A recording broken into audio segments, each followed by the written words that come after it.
تجمع وفي ذكر وفي عباده، هذا شيء عظيم جدا يفرح قلب الامام صاحب العصر والزمان. ارواحنا بتراب قدمه الكرام، كلما نتقرب الى الله اكثر كلما يفرح بنا الامام المهدي اكثر. الامام ترى قلبه موجع بالآلام والمشاكل، عالم من العلماء الطفله تلقاه شايل هموم الدنيا والاخره، فكيف بالامام اللي اليوم عنده اكبر مسؤوليه قيادة العباد والبلاد، هاي كلها الإمام قاعد يهيئها. أنت تقدر تكون أحد الممهدين وأحد المنتظرين إذا فعلا تمسكنا بهذا القرآن وتمسكنا بأخلاقنا وتمسكنا بشعائر الحسين وطهرنا قلوبنا وتوجهنا إلى الله، لا أنا أقول لك الإمام يفرح ويكتبك أحد أمصاره.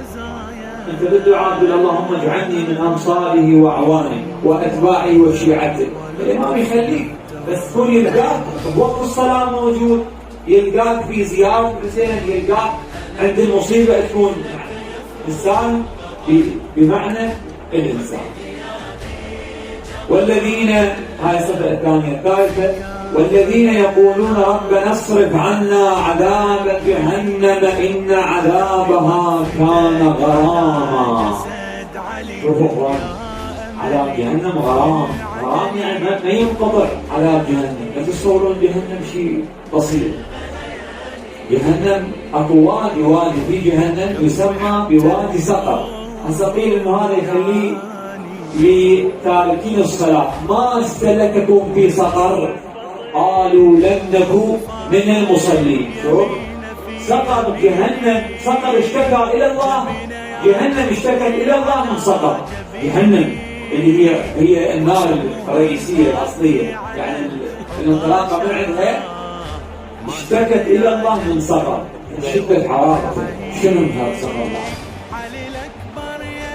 فالإنسان يدعو الله. احنا عندنا إذا تقولون بعض أعمال السنة، بعض أعمال الشهر، بعض أعمال شهر رمضان، من ضمن الأعمال أنك تطلب من الله أن يعتق رقبتك من النار. قد مهم يقول اللهم اعتق رقابنا من النار. فهذول عباد الرحمن صفتهم الثالثة، والذين يقولون ربنا اصرف عنا عذاب جهنم إن عذابها كان غراما مستمر. بعد إنها ساءت مستقرا ومقاما. بعد خليكم وياي جزاكم الله خيرا. والذين إذا أنفقوا، شوف انتقل من تواضع، من إحياء ليل، من طلب من النار، انتقل إلى